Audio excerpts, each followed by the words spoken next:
Let's talk dressing. Wait a minute, not that kind of dressing. The type that goes next to the Thanksgiving turkey. Stay tuned and I'll show you how to turn plain cornbread into a Southern Thanksgiving tradition.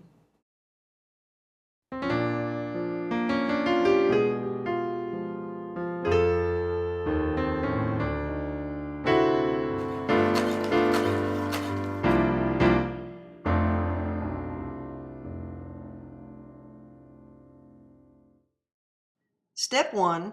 Make the cornbread. Add 3 tablespoons of vegetable oil to a cast iron skillet.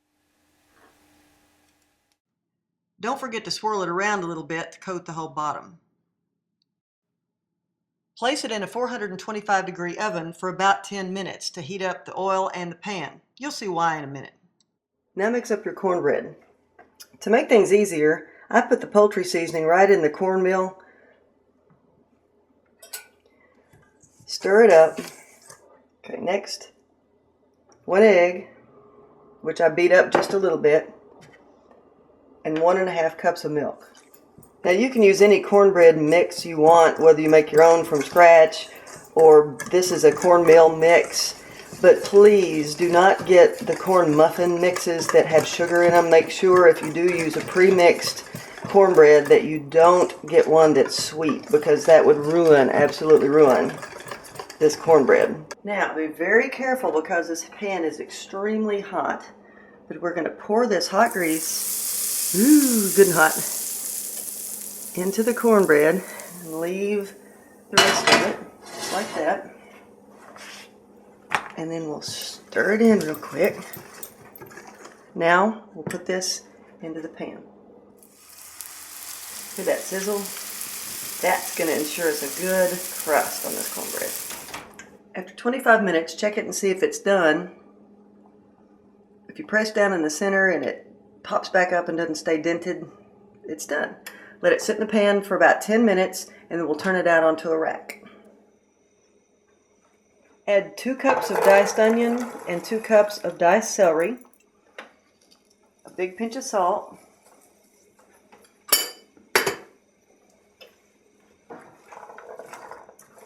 and cook until they're softened. You're cooking them over low heat, which is called a sweat instead of a saute, so it doesn't give any color on these like a saute would.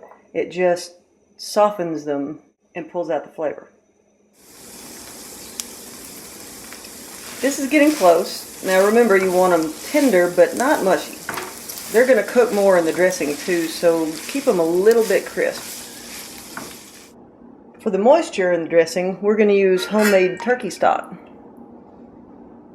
Cornbread's cool, and now break it into a large bowl. I made 2 because I'm going to make a double batch. When we made the cornbread, I talked about the crust on the bottom. See that crust? That's nice because when you make dressing, it's going to give a little bit of texture to it. Okay, now we have all our ingredients.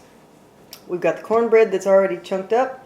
We have the onion and celery that's already cooked, and we have our turkey stock. And later at the end, we're going to add some diced eggs. Now, if you're alone and be stirring this yourself, put your bowl on a non-slip pad so it won't turn into a flying saucer when you start. Now to start, I'm going to put half of this in because it's just too hard to stir if you put it all in at once. And a really firm stirring device helps. I tried it with spatulas. That didn't work very well. Just the onions and celery. Now this recipe is very easy to double. As you can see, I just made 2 batches of the cornbread using this amount of onions and celery. You can double it, make 4 batches of cornbread, double the vegetables, and here you go. Now, the turkey stock. So you're going to add more than you think you need to, but you're going to add it a little at a time and then stir so that you don't overdo it.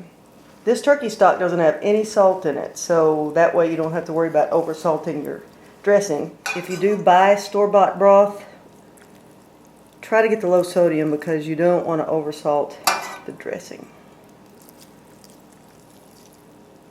The reason it needs to be wetter than you think is because it's going to cook in the oven for about an hour, and it'll dry out a little by that.